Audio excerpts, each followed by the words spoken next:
Hi guys, good morning. এখন হচ্ছে খুব ঠান্ডা ঠান্ডা ওয়েদার, ডিসেম্বর।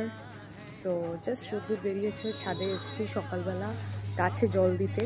তাই আমি ভাবলাম আজকে তোমাদেরকে আমি আমার ছাদ বাগান, যেটাকে আমি একটু একটু করে তৈরি করছি, এখন আমি পুরো তৈরি হয়নি, বাট আমি একটু একটু করে আমার ছাদ বাগানটা তৈরি করছি।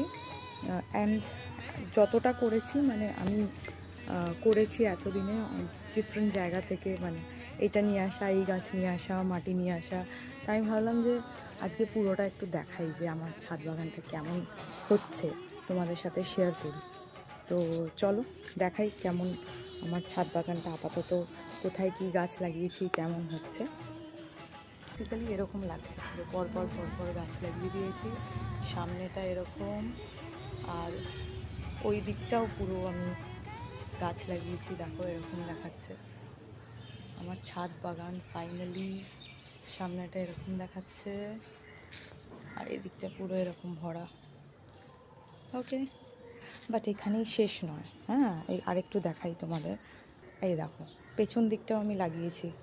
এইখানটা হচ্ছে, এটা একটা, এখানে তো ধনে পাতা দেখেছো তোমরা আই গেস। পুরনো গামলায় আমি বসিয়েছিলাম, দানা ফেলেছিলাম, দিদি দিয়েছিল, তো এরকম হয়েছে। এখানে মেথি শাক, আর এই দিকটায় না অনেক কটা গাছ লাগিয়েছি আমি। এই যে এটাকে বলে হচ্ছে ল্যাভেন্ডার। হ্যাঁ, আর এইটাও একটা গাছ, আমি জানি না, এটাও দিদি দিয়েছে। এখানে দুটো পাশাপাশি অ্যালোভেরা, কারণ আমি জানি মানে, হ্যাঁ তো যেটা বলছিলাম, কারণ অ্যালোভেরার আমি শুনেছি প্রচণ্ড উপকার, তো দ্যাটস ওয়াই অ্যালোভেরা গাছটা আমি লাগিয়েছি। বাড়িতে কেউ নেই, আমি আর মিঠুদি। আর যে ফুল ফুটেছে দেখেছো কতগুলো ফুল, হ্যাঁ আর দেখছি ফুল ফুটেছে। আর এখানে এই যে এটা হচ্ছে চন্দ্রমল্লিকা, চন্দ্রমল্লিকা, তাই বলছি সেদিনকে দেখছিলাম প্রতিদিন, আজ দেখি।